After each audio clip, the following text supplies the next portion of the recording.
Bonjour, je suis Delphine Zanelli. Bienvenue dans le podcast L'entreprise de demain, le podcast de tous les bâtisseurs du futur du travail. Celles et ceux qui le vivent, le créent, le questionnent et chaque jour le réinventent.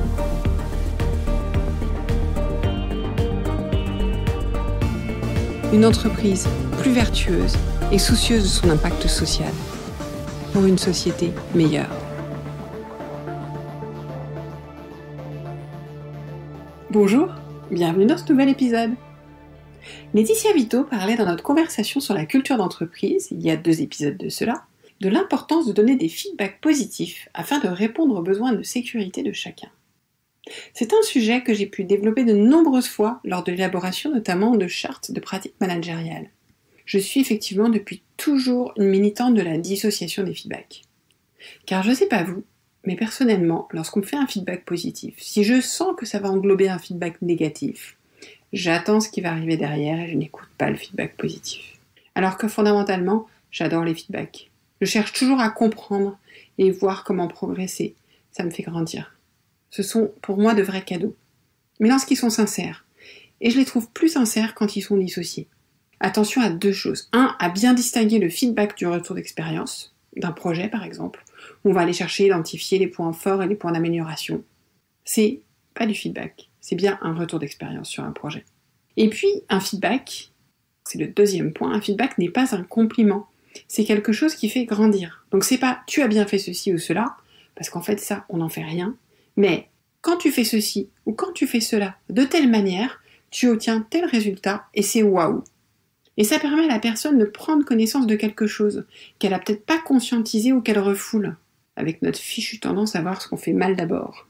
Et bien donc pour le feedback négatif, c'est pareil, c'est pas une critique, mais c'est une invitation à faire différemment la prochaine fois pour telle ou telle raison. Bref, j'ai profité de notre entretien avec Laetitia pour recueillir son point de vue sur ces fameux feedbacks positifs, à quel moment les faire et comment. Laetitia soulève un point complémentaire qui me paraît essentiel. Écoutons-la. Je voulais revenir juste sur un point que vous avez évoqué tout à l'heure. Vous avez dit qu'il faut donner des feedbacks positifs. Est-ce que ça veut dire donner des feedbacks positifs indépendamment des feedbacks négatifs? Est-ce que ça veut dire justement avoir cette démarche? Oui, c'est une très bonne question, parce qu'en fait, c'est très la culture du feedback dépend beaucoup d'un pays à un autre, enfin, varie beaucoup d'un pays à un autre. Les Américains sont réputés avoir cette technique dite du sandwich, où un feedback négatif est mis entre 2 tranches de feedback positif pour mieux faire passer la pilule. Et du coup, ça correspond pas du tout à notre culture française, ni à la plupart des pays d'Europe où on aime bien être plutôt franc et clair sur aussi ce qui est négatif. Mais la particularité des Français, c'est qu'on a tendance à penser que le positif, ça va sans dire, parce que si on a signé un contrat, on va peut-être boire un petit verre de vin ensemble à la fin de la journée et tout ira très bien. Et ce moment, ce moment où on boit un verre ensemble, ça fait l'affaire, ça fait le job.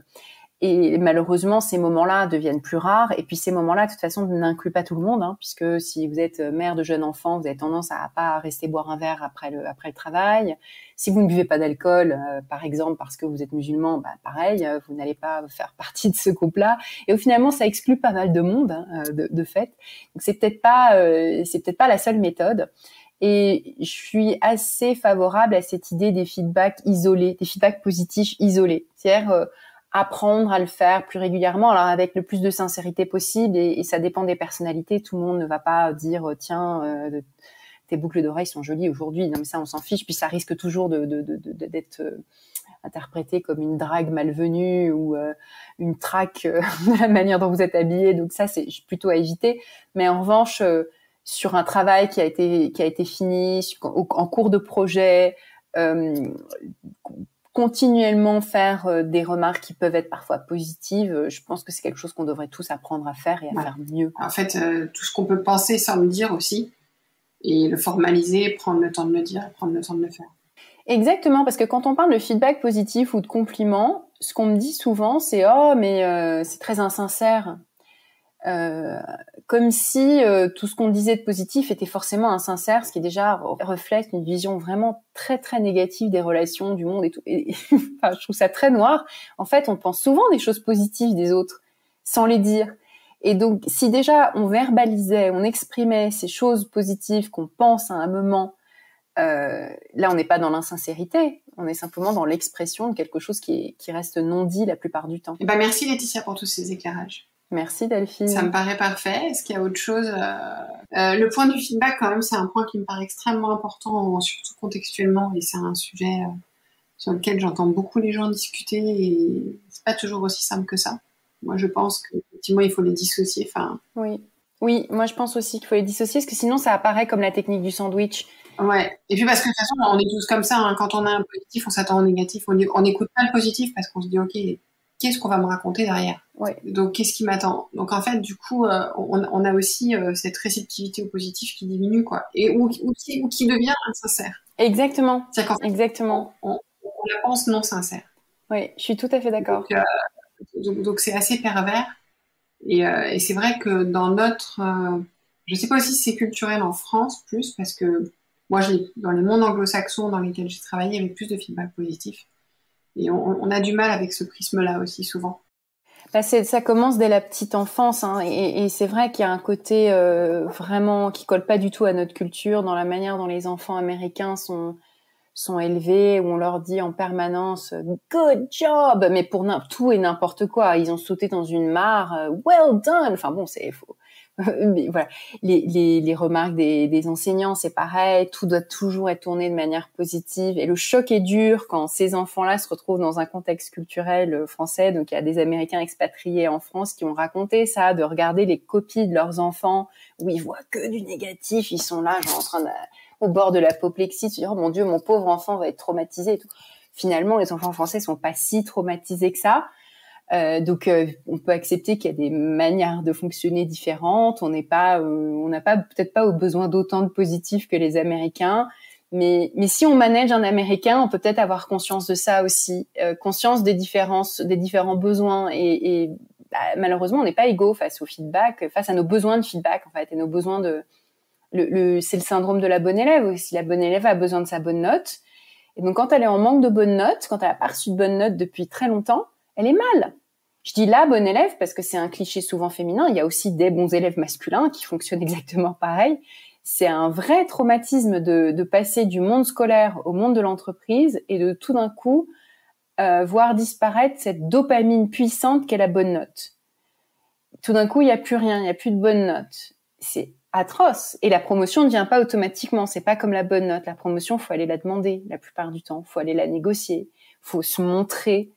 Et c'est pas du tout dans ce qu'on a appris dans l'univers scolaire. C'est clair. Et puis il y a aussi des gens qui peuvent être réceptifs au feedback positif, mais qui sont plutôt demandeurs d'être challengés par nature. Et qui vont plutôt être demandeurs à ce qu'on aille les challenger, leur demander de faire autrement, de faire mieux, etc. Donc, tout ça n'est pas si simple, c'est vrai. Et ça, je pense que c'est indépendant de toute notion culturelle. C'est des notions plus personnelles, plus de façon de... Exactement, des personnalités. Là, on est dans le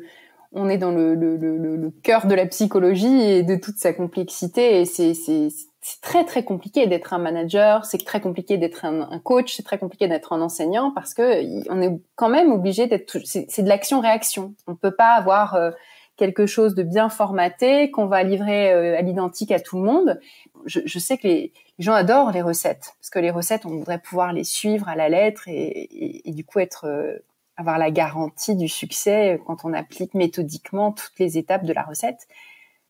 Mais ça marche peut-être pour faire une quiche lorraine, ça ne marche pas pour des choses aussi complexes que renforcer sa culture ou améliorer sa communication. Super, merci. Ah non, c'est très juste. Il est vrai que l'on considère parfois trop que le positif va sans dire. Ou alors que dire merci comme ça, c'est un feedback positif.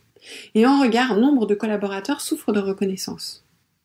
Point aussi essentiel, on parle bien ici de feedback en global, c'est-à-dire pas nécessairement de manager à manager, mais aussi, bien sûr, de manager à manager, et surtout beaucoup aussi de collègue à collègue. Et à ce sujet, je vous encourage à écouter l'épisode 9 de la saison 1, où j'interviewe la géniale Faustine Durier sur ce sujet. Oui, j'adore mes invités. En fait, j'ai la chance de faire des très belles rencontres. Bref, revenons à notre sujet de feedback. Alors vous, est-ce que vous donnez régulièrement des feedbacks positifs à vos pairs, vos équipes, vos enfants, votre conjoint? Quand tu vides le lave-vaisselle et que tu le fais sans que je te le demande, c'est quand même vraiment sympa. Bon, blague à part, c'est peut-être une bonne habitude à prendre cet été, non? Qu'en pensez-vous? Bon allez, moi je relève le challenge, j'en fais jamais assez. Mais plus sérieusement, je veux bien aussi des feedbacks sur le podcast. Public aussi, sur Apple Podcast, n'hésitez pas à des petites étoiles. Ça sera aussi un beau cadeau pour cet été. Allez, merci de votre écoute et à très vite pour le dernier épisode de la saison. Merci pour votre écoute. J'espère que l'épisode vous a plu. Faites-le moi savoir en laissant des étoiles et des commentaires sur Apple Podcast. Cela me permet de le faire connaître, le podcast, et m'encourage à le poursuivre.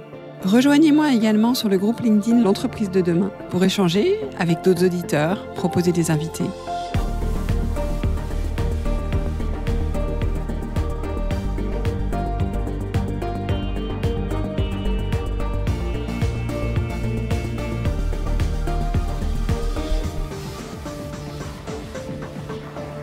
Je vous donne rendez-vous jeudi prochain pour un nouvel épisode. Cette série est produite par Delphine Zanelli et Ose Masterclass. Réalisation sonore Cyril Carillon et au micro Delphine Zanelli.